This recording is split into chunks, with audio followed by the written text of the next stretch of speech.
잠언 22장 18절 29절입니다. 잠언 22장 20절 21절 오늘 성경 기록의 목적, 성경의 기록 목적. 잠언 22장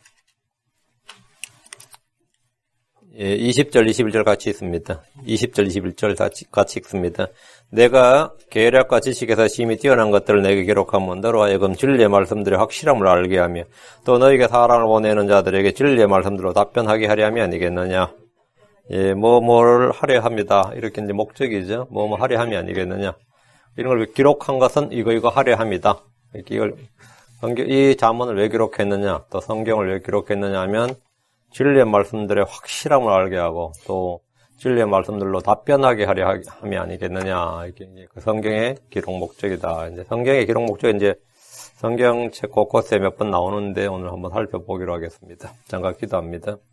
위대하시고 거룩하신 주 하나님 감사합니다. 하나님께서 은혜와 복을 주시고 주의 영을 충만케 해주셨어요. 이 시간도 하나님의 영으로 기록된 하나님의 말씀을 잘 선포하도록 해주시고 또 듣는 모든 분들이 말씀을 믿음으로 잘 결합해서 받도록 해주셔서 이 말씀이 저에게 큰 유익이 되도록 해주시고 하나님 살아있는 말씀이 권능 있게 저희 안에서 효력 있게 강력하게 일하는 그래서 모든 말씀의 씨앗들이 자라나서 열매를 맺게 하시기를 간구합니다. 아버지 하나님께서 참 아침 해를 이 세상에 비추어 주신 같이 또 하나님의 말씀의 빛을 생명에 비치고 세상에 비치고 사람들의 비치신 이 예수 그리스도를 저희 가운데 비추어 주셔서 저희 마음이 밝게 하시고 또 저희가 한번 잘 자라날 수 있도록 해주시고 무엇보다도 어두운 가운데 다니지 않도록 인도하여 주시옵소서. 아버지 하나님 말씀의 기록 목적을 이 시간 선포할 때 이것을 잘 기억하게 하시고 이 말씀을 따라서 저희가 그렇게 살아갈 수 있도록 인도하여 주십시오. 감사드리며 주의 기도합니다. 아멘.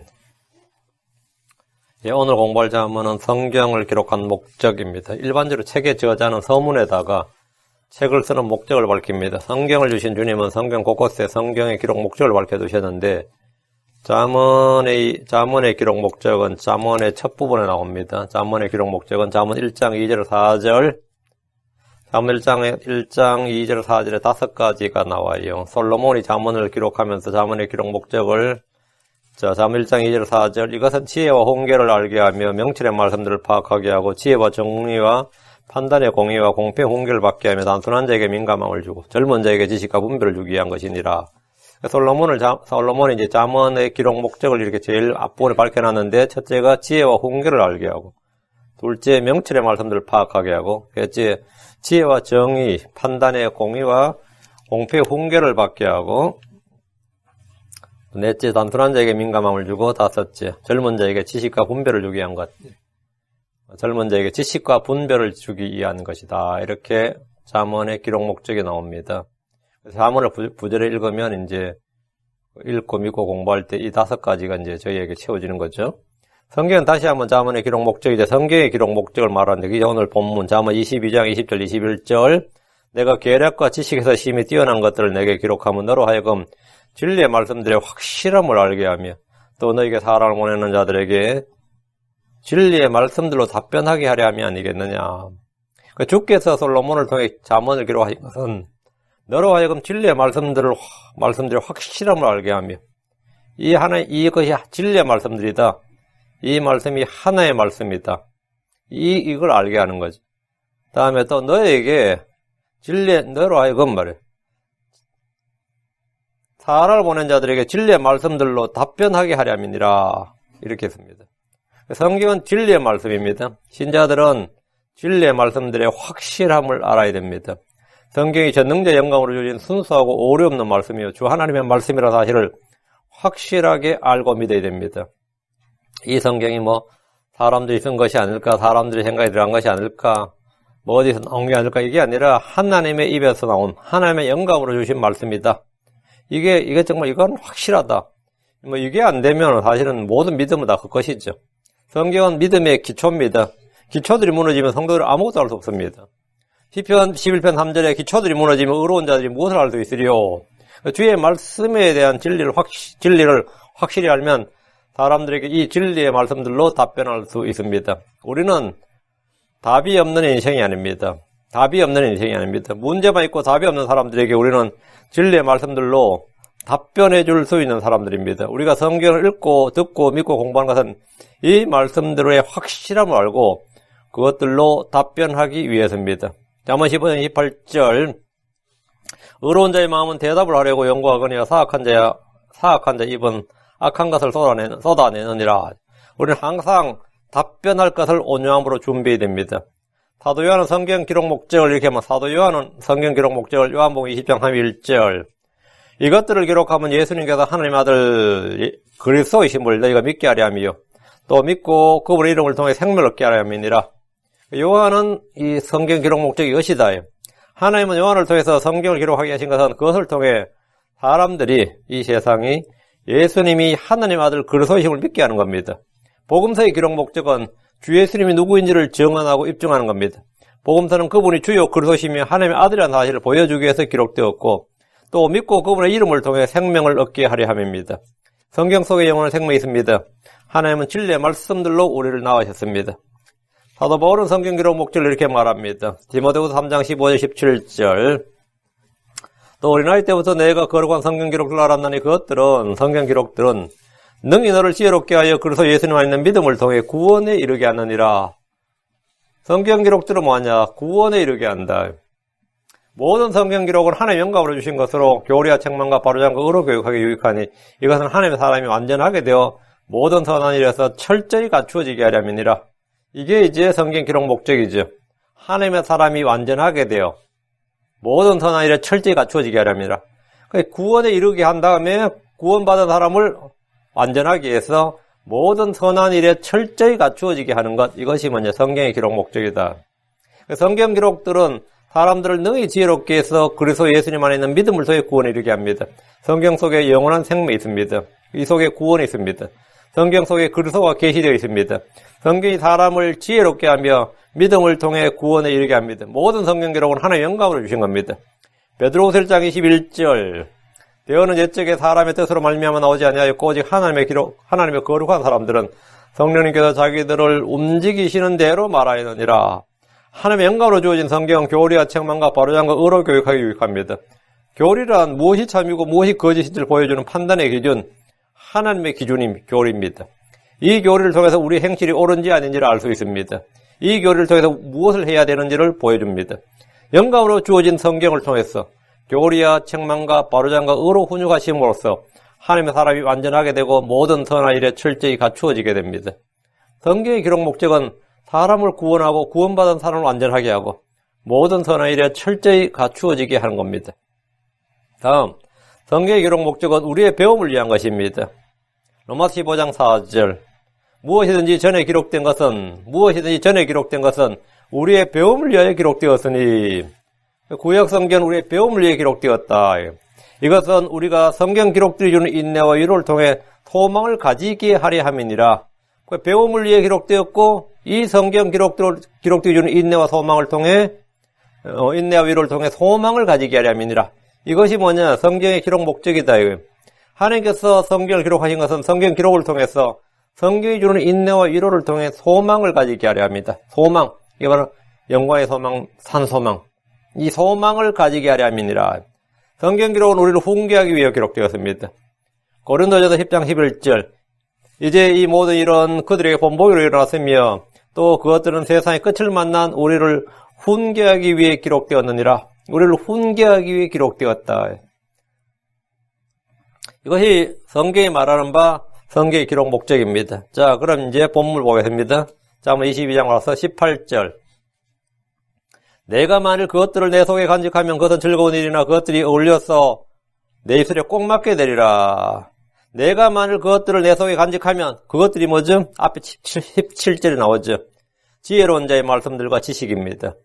지혜로운 자의 말씀들과 지식이 그것을 내 속에 간직하면 우리가 이런 것들을 속에 간직하면 마음속에 내 속에 간직하면 그것은 즐거운 일이란 겁니다. 주의 말씀이 마음에 들으면 빛이 됩니다. 말씀이 마음에 들으면 그것은 마음의 기쁨과 즐거움이 됩니다. 예레미야 15장 16절에 내가 주의 말씀들을 발견하고 그것들을 먹음에 주의 말씀이 내게 기쁨과 마음의 즐거움이 되어 싸우니 오 주 만군의 하나님이여 나는 주의 이름을 불리나이다. 말씀이면 내게 기쁨과 즐거움이 되었다. 내게 기쁨과 마음의 즐거움이 되어 싸우니 주의 말씀을 먹으면 힘이 됩니다. 주의 말씀이 들어오면 명철을 줍니다. 지혜의 말씀, 지식의 말씀을 마음속에 간직하면 죄를 피하게 되고 이기게 됩니다. 시편 119편 11절에 내가 주께 죄를 짓지 아니하려고 주의 말씀을 내 마음속에 숨겼나이다. 말씀을 마음속에 숨겨두면 이 내력이 생기는 거죠. 그 조선 사람들은, 한국 사람들 이걸 뭐라 그러냐면 내공이라 그래요. 한국 사람들 이거 자기 일상생활 쓰는 말이 내공이라 그래요. 말씀을 내 마음속에 숨기면 뭐냐? 내 속에서 파워가 생긴. 근데 무슨 죄를 피할 수 있고 이길 수 있는 주의 말씀을 마음속에 거하게 하십시오. 그런 사람이 마귀를 이기고 세상을 이깁니다. 요한일서 2장 14절 아버지들아 내가 너희에게 쓴 것은 너희가 처음부터 계신 그분을 알았기 때문이라. 젊은이들아 내가 너희에게 쓴 것은 너희가 강하고 또 하나님의 말씀이 너희 속에 거하며 너희가 그 사악한 자를 이겼기 때문이라. 여러분 또 하나님의 말씀이 너희 속에 거하며 너희 말씀이 너희 속에 거하며 이것이 힘입니다. 말씀은 우리 속에 거해야 열매를 맺습니다. 말씀에 꾸준히 거해야 진리를 알게 되고 그 진리가 우리를 자유롭게 합니다. 욥기 22장 22절에 원하건대 그분의 입에서 법을 받고 그분의 말씀들을 내 마음속에 쌓아두라. 마음속에 쌓아두라. 주의 말씀이 있어야 할 것은 우리의 마음입니다. 주의 말씀을 받아서 마음속에 숨겨두고 쌓아두는 일은 가장 복된 일입니다. 골로새서 3장 16절 그리스도의 말씀이 너희 속에 모든 지혜로 풍부히 거하게 하여 시와 찬송과 영적 노래로 서로 가르치고 훈계하며 너희 마음속에서 은혜로 주께 노래하고 했습니다. 말씀을 풍성히 거하게 하십시오. 듣고 읽은 말씀, 공부한 말씀들을 빼앗기지 않도록 주의하십시오. 쉽게 잊어버리지 않도록 반복해야 됩니다. 말씀이 마음에서 흘러나가지 않도록 빠져나가지 않도록 주의해야 됩니다.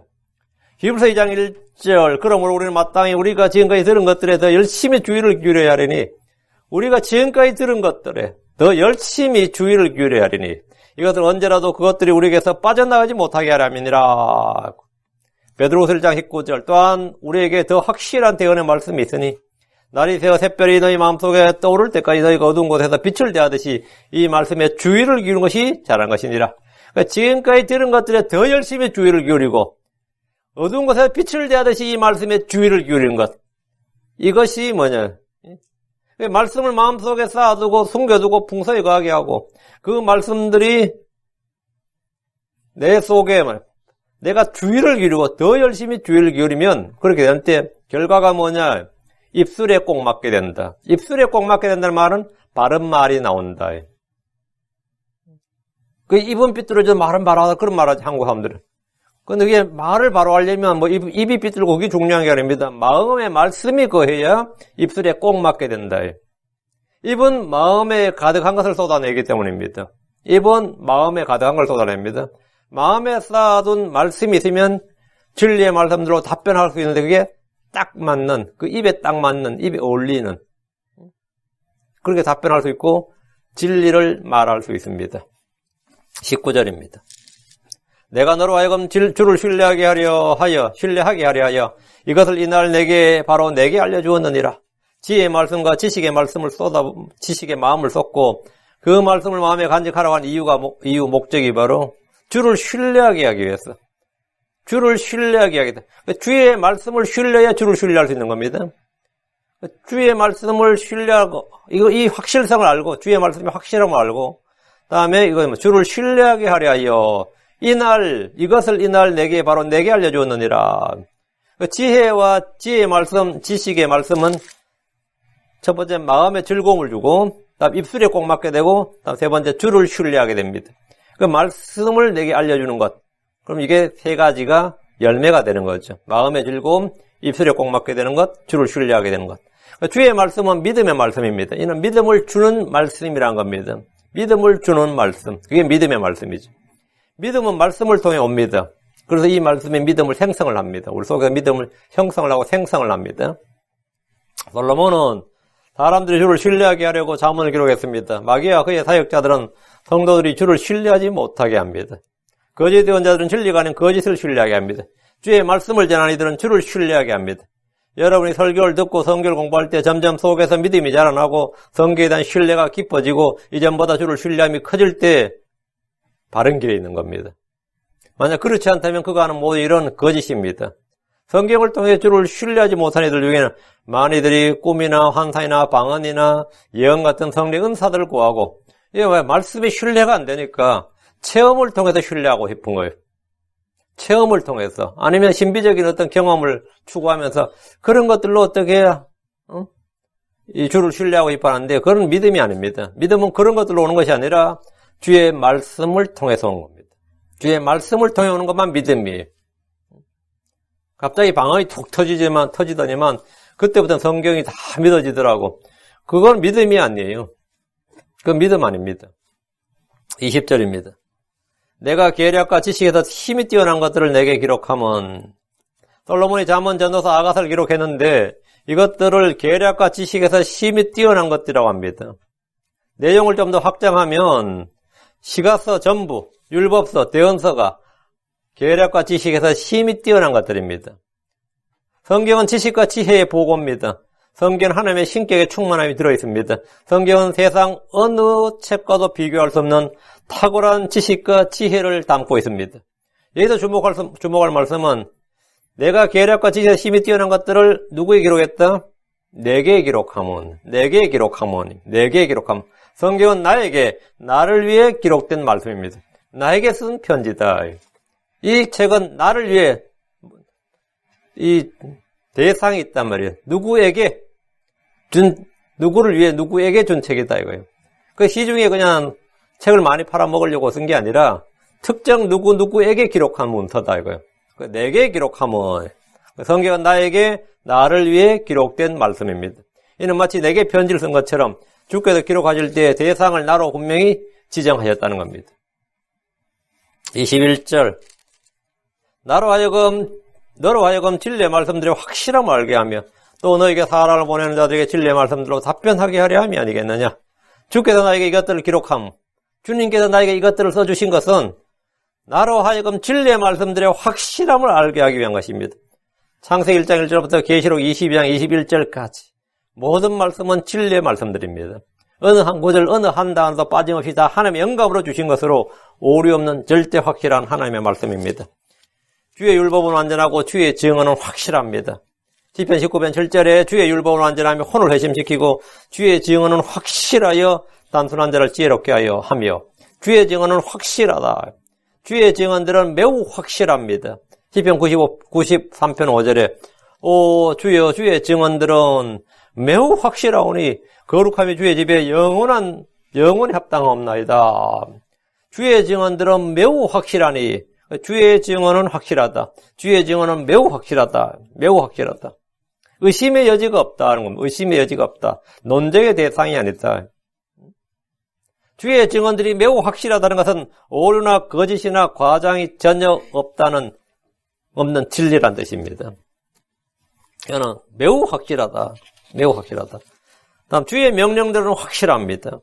시편 111편 7절, 그분의 손으로 행하신 일들은 진실과 판단의 공이요 그분의 모든 명령들은 확실하니. 그러니까 주님의 말씀들은 애매모호하거나 이게 뭔가 맞는지 안 맞는지 이 불확실성이란 건 전혀 없다는 겁니다. 모든 명령들은 확실하다. 다음, 우리에게 있는 대언의 말씀들은 확실합니다. 베드로후서 1장 19절에 또한 우리에게는 더 확실한 대언의 말씀이 있으니, 더 확실한 대언의 말씀, more sure, 더 확실한 대언의 말씀, 더 확실하다. 무엇보다 더 확실한 대언의 말씀이라는 것은 사람의 체험이나 눈으로 보고 들은 경험이나 꿈이나 환상보다 더 확실하다는 겁니다. 내가 직접 보고 들은 것보다 더 확실한 것. 어떨 때 내가 경험한 것도 내가 다시는 확신할 수 없는 게 있죠. 근데 주의 말씀들은 내가 직접 눈으로 보고 겪고 내 피부로 체험하고 내가 겪은 이 일들보다도 더 확실하다 이거예요. 주의 말씀은 사람들의 실험이나 논증이나 증거보다 더 확실합니다. 주의 말씀은 사람을 따라 난 것이 아니고 사람의 사사로운 해석을 따라서 나온 것이 아닙니다.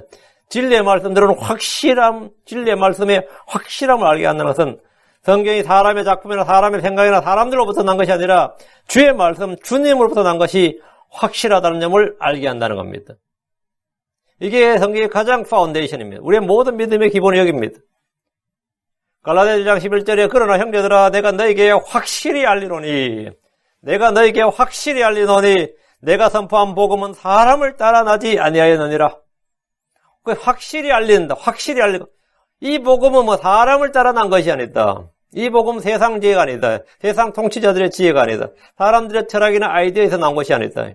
이 세상 어느 민족 어디서 출처가 거기 있는 게 아니다. 이거는 하늘로부터 난 것이고 하나님의 것으로 이거는 확실히 알린다. 주의 증언들은 확실하고 매우 확실하고 주의 명령들은 확실하고 주의 내언들은 확실하다. 뭐 여기 이게 좀 흔들린다 그러면 뭐 이건 전부 사실은 그들의 신앙은 아무것도 아닌 거예요. 확실히 알린다. 그 성경이 주의 명령이고 주의 증언이고 주의 율법이고 주의 책이라는 사실을 확실히 알게 되면 모든 말씀은 쉽게 믿음과 결합되고 열매를 맺고 내 안에서 효력 있고 권능 있게 일합니다. 다시 21절. 또 너에게 사랑을 보내는 자들에게 진리의 말씀들로 답변하게 하려 함이 아니겠느냐. 진리의 말씀들로 답변하게 하려 함이 아니겠느냐. 이게 참 이제 여러분이 만약에 어느 시험장에서 시험을 보는데 한번 생각해 보세요. 시험을 보는데 답을 미리 알고 시험을 보면 그 시험 아니에요. 답을 미리 알고 시험 보면 이건 진짜 황당한 거죠. 답을 미리 알고 보면 뭐 다 만점이지 뭐. 답을 미리 알고 시험을 보면 뭐 답안지 보고 풀으라가 뭐 푸는 게 아니죠. 그건 매기는 거지. 답을 매길 뜻은 답안지를 보는 거지. 시험 문제를 풀으라고 그러는데 답지를 보고 풀으라고 하면 그게 푸는 게 아니죠. 여름에 막 시험 보고 있는데 지나가는 선생님이 이렇게 보다가 안타까워서 한 문제 가르쳐주면 그거 치링이죠. 그거 사기잖아, 그거. 저도 학교 다닐 때 시험을 보는데 한 문제가 아주 아리까리 계속 머뭇거리고 있었는데 담임 선생님이 국사 선생님이었거든요. 가다가 지나가다 이러고 지나가는 거야. 이게 뭔지 알겠어요? 뒤로 지나가면서 이러고 가는 거야. 그 4번이란 말이에요, 답이. 그래서 썼어요. 그 은혜를 베푼 거죠. 근데 그건 사실 사기지. 사람이 누굴 도움을 받아버린 거 아니야. 사실은 사기라고, 그거는. 한 문제에 관해서 어쨌든 치딩이죠. 예. 근데 그 사람이 가르쳐 준 게 아니고 하나님 여러분이 가르쳐줬다면 어떻게 된가요? 그건 은혜예요. 그건 사기나 컨닝이 아니고 그건 은혜라고. 여러분이 뭘 하는데 같이 공정하게 경쟁을 하는데 사람이 나에게 도와주면 뭐가 되는 거죠? 이건 치링이죠. 근데 하나님 막 도와줘서 그건 뭐가 되는 거죠? 하나님 막 도와줘서 그건 뭐가 되는 거죠? 그리고 자기가 이야기를 해. 어떻게 그렇게 잘했나 그러면 내가 한 게 아니라 하나님 나를 도우셨습니다. 그러면 관중들의 심판이 실격그래요. 이 사람은 공정하게 하지 않고 하나님의 도움을 받아서 한 것이므로 이건 사기다. 이렇게 그래요. 그건 은혜라 그래요. 그건 아무 문제 안 돼. 누구나 다 아무 문제 안 된다고. 올림픽에 나가든 세계 선수권대회 나가든 뭐가 나가는데 그 선수들도 가끔 소감이 말하더고 어떻게 그렇게 했냐고 기자가 물으니까 하나님 은혜였다고, 하나님 도움이었다 그러면 기자가, 그럼 그거 사기지 않습니까? 그래요? 그거는 그럼 완전히 사기네. 남들은 그냥 자기 힘으로 하는데 당신은 하나님의 도움으로 했으면 그거 사기네. 그래요? 그건 은혜라 그래요. 하나님께서 도우면 그건 은혜라고요. 내 인생을 사는데 나는 사람들 전부 다 헤매고 이렇게 저렇게 하다 겨우 찾고 고생하는데 한 명만 그냥 쭉 가는 거예요. 머뭇거림도 없고 무조건 없이 아무 문제 없이. 왜 그러냐? 난 이미 맵을 가지고 있다. 난 이미 그 결승골 가는 모든 길을 알고 있단 말이죠. 그럼 치링이에요? 그걸 은혜라 그럽니다. 그 진리의 말로 답변이 있다면 우리는 이미 답을 가지고 사는 인생이다 이거예요. 남들은 답을 찾아가는 인생이고 우리는 답을 가지고 사는, 크리스천들은 답을 가지고 사는 사람이다 이거예요. 진리의 말씀들로 답변하게 하려면 아니겠느냐. 이 말은 내가 이미 답을 가지고 있으니까 다른 사람들에게도 그 답을 가르쳐 주는 거예요. 우리는 사랑 안에서 진리를 말해야 됩니다. 말씀으로 서로 권면하고 위로해야 됩니다. 마음에 말씀이 없는 사람들은 주로 세상 이야기로 잡담하거나 쓸데없는 말, 헛소리, 음담, 배설, 추잡한 말, 농담으로 시간을 때웁니다. 교회 와서 신문이나 TV에서 듣고 본 정치인들 이야기, 연예인들 이야기로 교제한 이들이 수두룩합니다. 그게 주로 대화의 뭐 주님도 아니고 뭐 체험한 이야기도 아니고 말씀에서 얻은 유익도 아니고 그냥 뭐 가십거리들 그냥 이야기하다 그냥 시간 내서 가는 거예요. 크리스천들의 여가 시간이나 교제 시간을 보면 그의 영적 수준이나 상태를 잘 볼 수 있습니다. 젊은이들이 교회에서 기껏 나오는 대화가 모여서 연예인들 이야기하면서 키득키득 웃고 있습니다. 이게 대부분입니다. 연예인들 이야기, 드라마 이야기, 뭐 어디 뭐 스포츠 이야기, 정치 이야기. 우리는 사랑 안에서 진리를 말하고 빛 가운데서 교제해야 됩니다. 어떤 젊은 청년이 교회를 왔는데 그 교회에서 한 달도 안 돼서 그 교회에서 떠나서 다른 교회 갔어요. 그래가지고 물었더니 그 교회 그 청년이 그 교회 갔더니만 같이 청년들하고 점점 노는데 그렇게 육신적일 수가 없어요. 그래. 그 교회 목사님은 뭐 어쩐지 모르겠지만 그 교회 목사는 상당히 똑똑한 분이에요. 근데 그 교회 청년들이 청년부에 갔는데 완전 개판이더라는 거예요. 그래가지고 자기는 한 달 만에 다른 교회 가지고 그 교회 가서 또 그 이야기를 했는 것 같아. 그러니까 소문이 퍼지고 저한테가 들렸죠. 그 청년들이 교제에서 뭐 하는데 교제에서 무슨 이야기를 했는데 그렇게 연예인들 이야기밖에 안 해요. 그 교회 청년들은 일요일날 모여서 청년부에서 연예인들 이야기밖에 안 해요.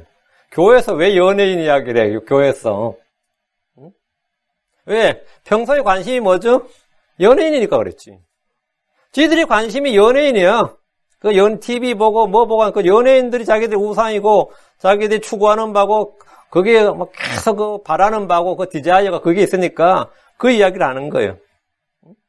그런데 그 크리스천 소중인데 그 교회가 어떤지 몰라도 이 교회도 별 볼 일 없는 교회구나 이런 걸 딱 봤다 이거예요. 그래서 자기는 거기서 빠져나와서 갔다는 거예요. 그 거리 설교하는 팀이 있는 그런 교회로 옮겼다는 거예요. 청년들이 모여서 거리 설교하는 이거 대단한 거지. 그래서 내가 잘했다고 그랬어요. 아주 잘했다고. 우린 사랑 안에서 진리를 말하고 빛 가운데서 교제해야 됩니다. 말씀들로 서로 권면하고 가르치고 위로해야 됩니다. 데살로니가서 4장 18절에 그러므로 이 말씀들로 서로 위로하라. 이 말씀들로 저는 이 교회가 어른들에서 시작해서 아이들까지 모두 주의 말씀이 마음에 가득하길 바랍니다. 받은 말씀이든지 읽은 말씀이든지 깨달은 말씀이든지 체험한 말씀들을 서로 나누면 그것이 믿음과 덕을 세우는 일이고 빛 가운데서 교제하는 겁니다. 진리의 말씀들로 답변한다는 것은 내 생각이나 경험이나 사람들의 의견이 아니라 주의 말씀들로 답변한다는 겁니다. 크리스천들에게는 성경이라는 해답이 있습니다. 우리는 답이 없는 백지에 뭐 하는 게 아니라 답을 가지고 사는 사람들이에요. 주의 말씀은 길을 묻는 자에게 지도입니다. 어둠에 있는 자에게 빛입니다. 힘이 없는 자에게 권능입니다.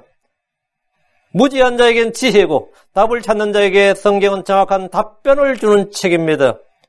우린 답이 없는 사람들, 답을 찾는 사람, 답을 찾아 헤매는 구도자가 아닙니다.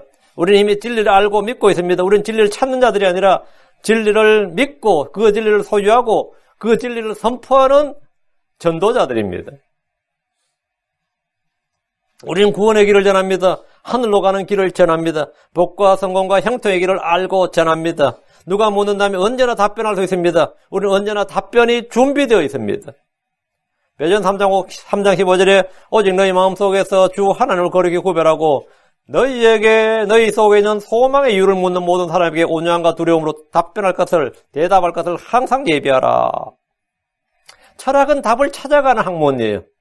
그러니까 이런 생각도 있고 저런 생각도 있고 이런 의견도 있고 저런 의견도 있고 이렇게 계속 디베이트 하면서 그렇게 자기들의 어떤 뭐 지적인 쾌락을 추구하고 뭐 지적 욕망과 탐구욕 이런 걸 채우지만 크리스천들은 그런 필요가 없습니다. 우리는 이 성경은 계시의 책입니다. 이미 답이 있어서 우리는 그런 토론할 필요조차도 없습니다.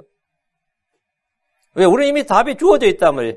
진리의 말씀들의 확실함을 알게 하고 진리의 말씀들로 답변하게 하려고 주님 우리에게 이것들을 기록해 주셨습니다. 22절입니다. 어떤 사람이 가난하다고 해서 그 가난한 자를 강탈하지 말고 또 고난받는 자를 성문에서 학대하지 말라. 주님은 가난한 자의 소송에서 호의를 보이지 말고 그에 대한 재판을 굳게 하지 말고 가난한 자의 외모를 중시하지 말고 가난한 자를 강탈하지 말고 멸시하지 말라고 하십니다. 가난한 자에게 주어진 이 굉장히 많은 명령이 있습니다. 가난한 자들을 우리가 어떻게 대해야 될 것인가? 또 내가 가난한 자일 때 마찬가지요. 성경은 가난한 자를 배려하고 가난한 자를 아끼고 가난한 자를 구원하며 가난한 자에게 긍휼을 베풀라고 합니다. 가난한 자를 조롱한 자는 그를 만드신 분을 모욕하는 겁니다. 가난한 자를 불쌍히 여기는 자는 주께 빌려드린 겁니다. 누구든지 가난한 자의 부르짖음에 귀를 막으면 하나님은 그의 기도에 응답하지 않으신다고 하셨습니다. 가난한 자의 부르짖음에 귀를 막으면 네가 울부짖을 때 주님께서 듣지 않으신다. 어떤 사람이 가난하다고 해서 그 가난한 자를 강탈하지 말고 또 고난받는 자를 성문에서 학대하지 말라는 것은 이웃사랑의 명령입니다. 이건 뭐 이웃사랑의 구체적인 명령이에요.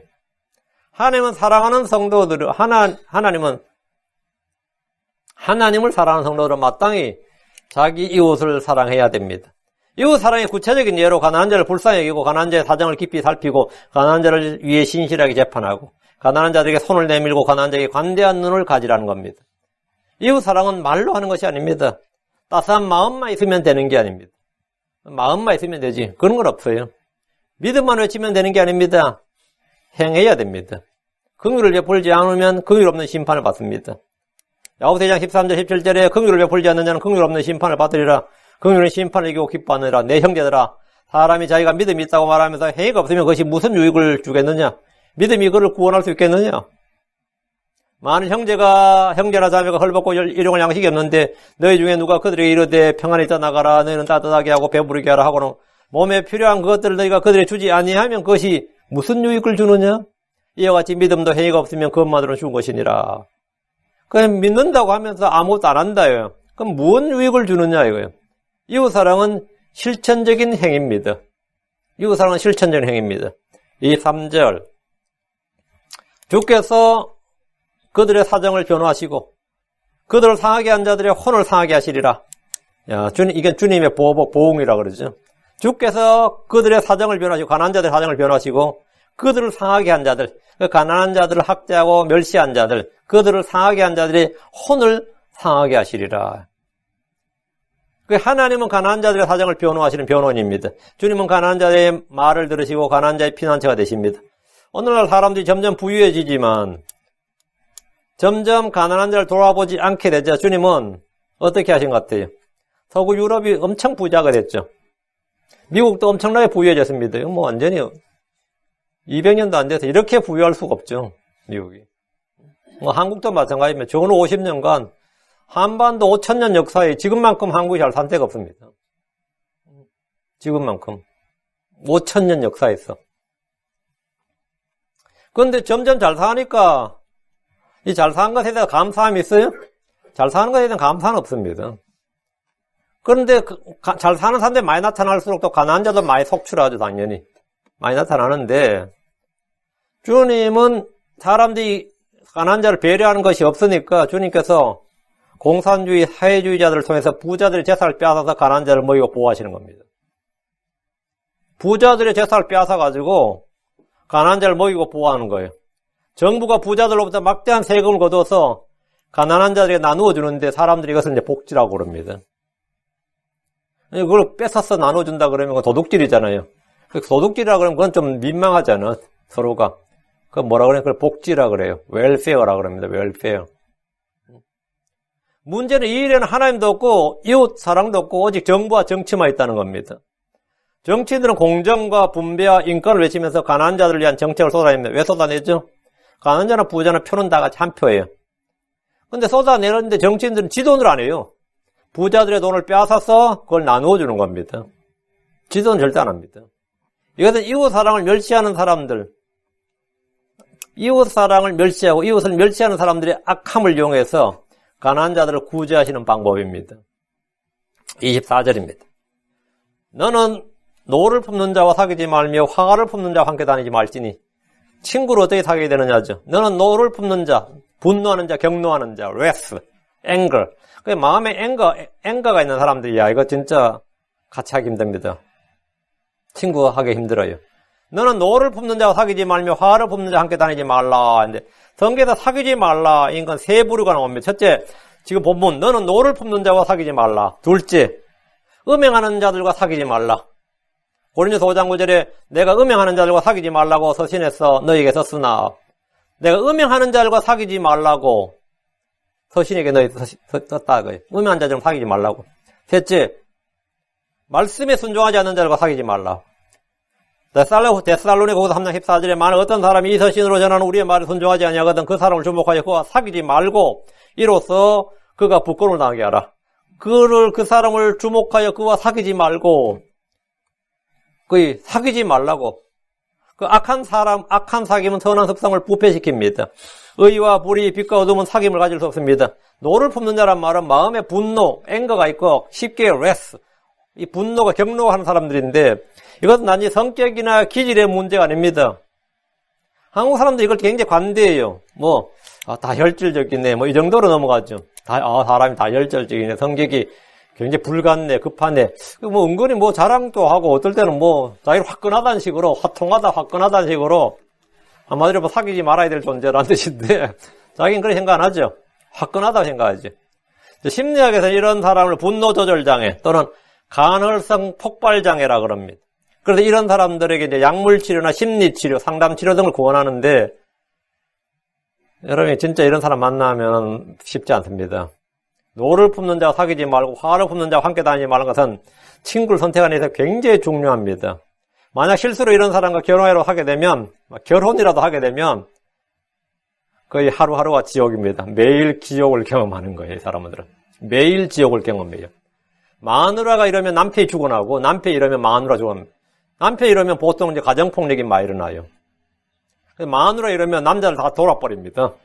마누라가 한번 생각해봐요. 달구는 후라이팬으로 막 휘둘러대고 막 그래 보세요, 한번. 달구지 후라이팬을 막 휘둘러대고 하면, 여러분 생각할 때 가정폭력으로 여자들이 많이 맞고 산다고 생각하죠? 마누라한테 맞고 사는 남편의 수가 엄청납니다. 안 그래도 그 등록된 사람만 2만 명이 넘어요. 집에서 마누라한테 하도 구타를 당하고 맞고 사는 사람들. 미국에서 그런 보호 또 단체가 있어요. 마누라한테 맞고 사는 남편들의 근데 그 여자들이 대부분 다 힘이 더 세서 패고 그런 거 아니에요. 여자들이 아무리 힘이 더 세다 그래서 세지는 못하지. 거의 대부분 다 이겁니다. 이 분노 조절 장애가 있는 거예요. 이거는 남편 힘이 더 세고 해도 소용없어요. 눈에 뵈는 게 없는데. 그러니까 부엌에서 그냥 칼 들고 휘둘러대는데 어떻게 해. 요리하다 칼 들고 휘둘러대고 후라이팬 휘둘러대고 하는데, 그럼 도망가죠. 한번 꺾이기 시작하면 그냥 그때 두드려 맞는 거예요. 아니면 자기가 패면 그냥 감옥 가니까. 미국에서 그게 엄청나게 많습니다. 이런 사람은 사는 건 하루하루가 지옥이다, 다 그래요. 하루하루가 지옥이다. 근데 이런 사람과는 싸워야 되는 것이 아니라, 해야 된다? 피해야 된다. 사귀지 말고 피하라고. 근데 이제 문제는 남이 그러면까지 피하면 되죠, 말 그대로. 그럼 안 사귀면 되지. 근데 내가 그런 문제 있다면 어떠지? 남이 아니라 내가 그런 문제가 있고, 내가 그런 사람이라면 어떻게 할 것인가? 남이라면 피하면 돼요.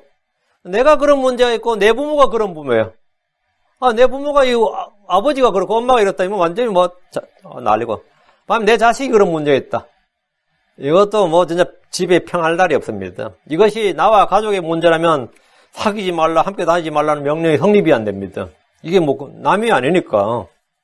이때는 어떻게 해야 되냐? 병날을 받아야 되는데 에베소 4장 31절 너희는 모든 쓴 것과 진노와 분노와 소리 지르는 것과 비방하는 것을 모든 악의와 함께 버리고, 이 버리라는 거예요. 어떻게 버릴 수 있으면 좋지. 이걸 누가 껴안고 살고 싶겠어. 이걸 버리래. 너희의 모든 쓴 것, 마음속에 쓴 뿌리라든지 쓴 것 있지, 쓴 것. 그리고 진노, 분노, 소리 지르는 것, 이게 앵자이어티. 앵글. 비방하는 것을 모든 악의와 함께 버리고, 입에서 그냥 욕이 수술 나오는 거죠. 차라리 좀 어리석고 말이죠. 그런 게 낫지. 애 멀쩡하고 정상이고 공부 잘했는데 이게 안 되는 사람은 진짜 돌아버립니다. 돌아버려요. 이게 버리라는데 버리라. 악에게 버리라. 어떻게 버리냐? 골로 3장 8절. 이제는 너희도 이 모든 것을 내버리라. 이 모든 걸 내버려. 이 뭐냐? 곧 분노와 진노와 악의와 신상모독과 너 입에서 나오는 더러운 대하라.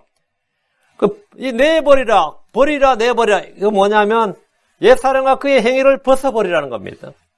벗어버려라. 이건 예수 믿고 예수 그리스도 함께 십자가에 못 박히지 않는 이상은 이 기질의 문제는 해결이 안 됩니다. 이거는 성격은 수련한다고 되는 게 아니에요. 단련한다고 되는 게 아닙니다. 그건 내버리라. 이거는 예수 그리스도와 함께 예수 그리스도 죽음 속으로 내가 들어가는 거죠. 죽는 방법이 어렵습니까?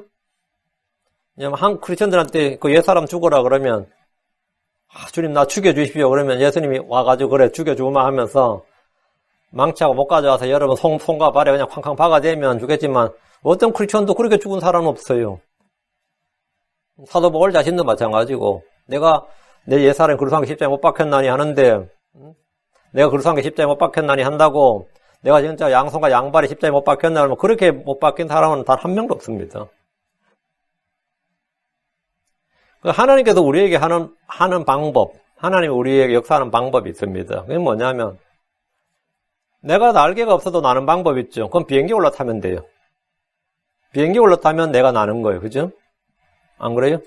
바닷속을 가고 싶으면 잠수함을 타면 돼요. 물 위를 가고 싶으면 배를 타면 되는 거고. 나는 빨리 달릴 수 없지만 시속 100km로 아니면 시속 막 80마일로 달리고 싶다면 그 자동차 80마일 타는 자동차를 타면 내가 80마일 달리고 80마일 이동하는 거죠. 그렇죠. 그럼 내가 십자가에 못 박히고 싶으면 어떻게 되는 거죠? 십자가에 못 박힌 그리스도를 믿으면 되는 거예요. 십자가에 못 박힌 하나님께서 우리한테 하는 방법은 뭐냐? 거기 올라타게 하는 겁니다. 하나님은 양들에게 이리와 싸우라, 맹수와 싸우라고 하면 양들의 이를 갑자기 이만큼 더 길게 해주고 날카롭게 해주고 갈아주는 거 아니에요. 양들의 발톱을 갑자기 이렇게 무섭게 만들어주는 거 아닙니다. 어떻게 하는 거죠? 예, 양들 앞에 있는 선한 목자, 그 선한 목자가 싸우는 거예요. 그러면 양들이 뭐죠? 앞에 이리가 있든 늑대가 있든 참 뭐 표범이 있든 곰이 있든 사자가 있든 문제가 없는 거지. 하나님의 모든 방법은 우리를 그리스도 안으로 집어넣는 겁니다. 그게 그리스도 안으로 침례를 받는 거예요. 그리스도 안으로 침례를 받은 자는 뭐라고요? 다 그리스도 안에 죽은 자예요. 그래서 죽음 안으로 침례 받은 거라고. 이해돼요? 그럼 내가 예수님 십자가에 우리를 위해 십자가에 못 박혔어요. 하나님께서 우리를 그리스도 안으로 내가 예수를 믿음 말미암아 뭐가 되는 거죠? 내가 그리스도와 함께 죽은 거예요. 그게 뭐냐? 내가 그리스도 안으로요. 그리스도 안으로. 그리스도께 묻히신 것은 내가 땅속에 한 번도 안 묻혀봤지. 그리스도가 묻힌 것으로 말미암아 내가 뭐죠? 그리스도와 함께 묻힌 것. 그리스도가 부활하면 내가 함께 부활한 거예요. 그리스도가 하늘로 가면 내가 그리스도와 함께 하늘에 앉힌 겁니다. 이게 뭐 하나님께서 우리 안에 역사하는 방법이에요. 우리를 내 모든 이 벗어버리라. 어떻게 벗어버릴 수 진작 벗어버렸겠지. 어떻게 벗어버려요? 그렇죠. 그리스도, 예. 그리스도, in Christ, through Christ. 그리스도를 통했어요. 그리스도를 통해서. 그래서 이 기지를 이겨나가는 겁니다. 저는 간헐적 폭발장애가 아니었고, 항상 잘 짓누르는 편이에요. 예. 어릴 때부터 없이 살고 눈치를 잘 보고 잘하면 두들겨 맞으니까 눈치를 잘 보고 있다가 잘 짓눌러 놨다가 어느 날 갑자기 한번 폭발해요. 어느 날 갑자기 한번 폭발하는데, 어느 날 한번 폭발하면 성질이 확 나는데 고함 콱 깨려고 그래요. 많이 그랬던 것 같아요. 근데 평소엔 잘하니까 잘 안 드러나지. 평소엔 잘하다가. 이제, 예수 믿고 나서 이거 해결된 거예요. 예수 믿기 전에는 한성질 했지. 25절입니다. 근데 내가 한성질 했다 그러지만 여러분은 난 그렇지 않다 했죠? 다 점잖해 보이고 예뻐 보이고 조용해 보이는 사람 있죠? 다 한성질 하는 사람들이에요. 한성질 안 하는 사람 아무도 없어요. 그냥 내가 지금 가만히 있을 뿐이지. 지들도 성질나고 하라고 성질 없는 줄 알아요. 그렇죠? 고함께 기르죠? 다 성질 있습니다. 심지어 어린애들도 성질 있어요. 어린애들이 성질 없을 것 같아도 살살 약 올려보세요. 어린애들도 성질 폭발합니다. 어린애들도. 모든 사람에게는 그게 없는 게 없습니다. 다 속에 앵거가 있어요. 그런데 어떻게 벗어버리느냐? 진노와 분노와 경노와 쓴뿌리, 쓴 것과 이걸 어떻게 벗어버리느냐? 예. 우리 옛사람을 벗어버려야 돼. 옛사람과 그의 행위를 벗어버려야 된다 말이에요. 그건 그릇을 통했어요. 여러분 이걸 믿어야 돼요. 25절. 내가 그의 길들을 배워 내 혼을 올무에 빠뜨릴까 염려하노라. 분노하고 화를 품은 사람들과 사이와 함께 다니면 나 역시 자연스럽게 그의 길들을 배우게 됩니다. 많이들이 나는 괜찮다. 나는 취사 선택을 잘해서 취사 선택. 취할 건 취하고 버릴 건 버린 걸 잘 선택한다 이 말이에요. 취사 선택을 잘해서 괜찮다 생각하지만 이것은 속은 겁니다. 친구 약한 행위들은 자연스럽게 배우게 됩니다. 악한 사귐은 선한 행실을 더럽히고 내 혼을 올무에 빠뜨립니다. 그래서 분리가 필요한 겁니다. 주님께서 연합이 아닌 분리를 명령하신 것은 악한 자가 선한 사람의 영향을 받는 것이 아니라 선한 자가 악한 자의 영향을 받기 때문입니다. 어떤 크리스천들이 세상에 선한 영향력을 끼쳐야 된다. 교회가 세상을 변화시켜야 한다고 주장을 합니다. 그러나 사실은 정반대입니다. 세상이 교회를 변화시키고 크리스천들을 변화시킵니다. 세상이 교회를 변화시키지 교회가 세상을 변화시키지 못합니다. 그런 건 없어요. 크리스천들이 세상을 변화시키는 아닙니다. 세상이 크리스천들을 변화시킵니다. 세속적으로. 우리가 세상을 거룩하게 변화시키는 그런 건 없습니다. 그래서 우리는 세상과 뭐 해야 된다? 분리되어야 됩니다. 분리. 악한 자들과 분리되어야 됩니다. 분리되어야지 악한 자들이, 세상이 그 분리된 자들을 바라보는 거예요. 분리된 자들을 바라봐야 돼요. 저들 우리가 다르네, 이렇게. 분리가 안 되어버리면 저들 우리가 같네, 이래 되죠. 분리가 돼야 영향력을 미쳐요. 분리가 돼야. 내가 세상에 영향력을 미치고 싶다 그러면은 세상과 떨어지면 떨어질수록, 분리되면 분리될수록 오히려 영향력을 미칩니다. 세상 속으로 들어가서 그들과 함께 어울리면서, 그건 말이 안 됩니다. 그건 말이 안 돼요. 26절. 너는 손을 마주쳐 서약하는 자나 빚보증인이 되는 자들 중에 하나와 같이 되지 말라. 누군가 손을 마주쳐 서약한다. 이 말은 뭐죠? 누군가 동업하는 일. 누군가의 보증인이 되는 것은 그 사람과 공동 운명체가 되는 겁니다. 손을 마주쳐 서약한다는 것은 요즘 말로 하면 뭔가에 투자를 하는 겁니다. 무언가를 투자를 한다. 그 말은 뭐죠? 그 사람과 같이 함께 한다는 거죠. 투자자는 자신의 투자에 대해서 스스로 책임을 져야 됩니다. 주식 투자든 채권 투자든 누구의 사업에 얼마를 투자하든 간에 투자금의 이익과 손실은 전적으로 본인이 감당해야 됩니다. 보증인이 되는 것은 그의 빚을 대신 책임지겠다는 겁니다. 이것은 때로 대박으로 이어질 수도 있습니다. 대박으로 이어질 수도 있어요. 그러나 실패할 경우에는 같이 망하는 겁니다.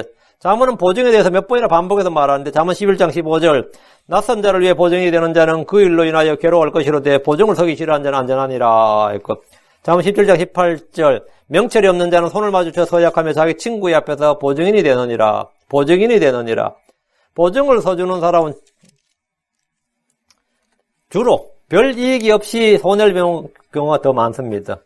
차라리 얼마를 빌려주거나 도와주는 쪽을 택해야지 보증을 서는 일은 옳지 않습니다. 27절 만일 내게 갚을 것이 없으면 어찌하여 그가 내 잠자리를 내 밑에서 빼앗아가겠느냐. 빚을 갚지 못하면 채권자들은 추심에 나섭니다. 내 잠자리를 빼앗는다는 것은 침대까지 다 빼앗는다는 말입니다. 이불과 침대까지 빼앗아보세요. 채무관계에서는 이자를 받지 말고 옷을 남몸으로 잡았을 때는 해가 질 때까지 돌려주라. 이게 율법입니다. 자고 있는데 내 밑에 있는 침대를 빼앗는 일은 가혹한 처사고, 이건 좀 너무 무자비하죠. 그러나 돈을 받아야 하는 사람은 이것을 개의치 않습니다. 침상을 빼앗는 정도라면 그건 이미 파산 상태입니다. 이때는 생존을 위협받는 지경인데 이들은 압류할 재산이 없으면 집에 가보니까 뭐 다 빼앗아도 뭐 옷까지까지 이불까지 다 빼앗아가도 더 빼앗을 것이 없다.